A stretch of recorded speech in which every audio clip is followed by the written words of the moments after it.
Kumusta mga solid subscribers? Bago tayo magsimula sa istorya natin ngayon, huwag kalimutan mag-subscribe, i-like ang video, mag-comment at mag-share. Sa istorya na ito ay ibabahagi ko sa inyo ang mga tradisyonal na pamamaraan at mga sangkap sa paggawa ng birtud mula sa balat ng isdang fage na ipinapakita at ibinabahagi sa akin ng ating kababayan mula sa isang liblib na bayan sa Cebu, sa ating bansang Pilipinas. Siya ay tunay na nagmamay-ari at nakaranas ng matinding swerte sa sabong dahil sa birtud na ito.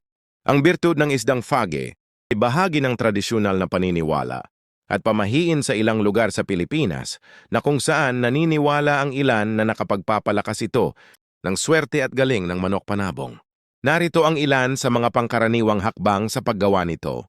Una, paghahanda ng mga sangkap. Kadalasan, ginagamit ang iba't ibang natural na sangkap tulad ng mga halamang gamot, mantika at minsan ay pulbos mula sa ilang bahagi ng iba pang hayop. Ang mga sangkap na ito ay pinipili ayon sa kanilang sinasabing kapangyarihan na maghatid ng swerte at lakas. Pangalawa, pagdarasal at ritual. Kasabay ng paghahalo ng mga sangkap, isinasagawa ang mga dasal o ritual.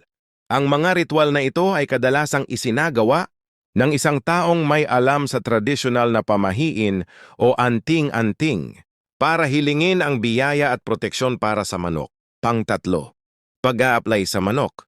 Matapos ihanda ang timpla, ipinapahid o ina-apply ito sa katawan ng manok, karaniwan sa mga bahagi na pinaniniwala ang nangangailangan ng dagdag na lakas o proteksyon tulad ng dibdib at pakpak.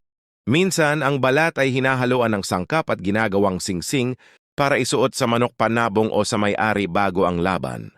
Pang-apat, paniniwala at intensyon.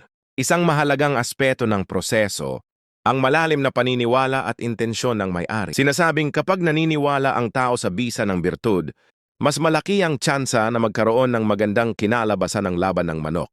Paalala, ang mga pamamaraan at ritual na ito ay nakabatay sa tradisyonal na paniniwala at kultura at walang siyentipikong ebidensya na nagpapatunay sa kanilang bisa.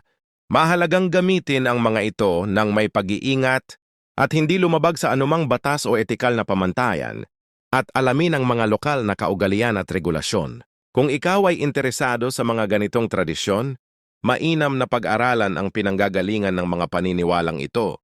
Salamat sa panonood, huwag kalimutan mag-subscribe, hit the like button, leave comment and share para ma-notify ka sa mga susunod na istorya katulad nito.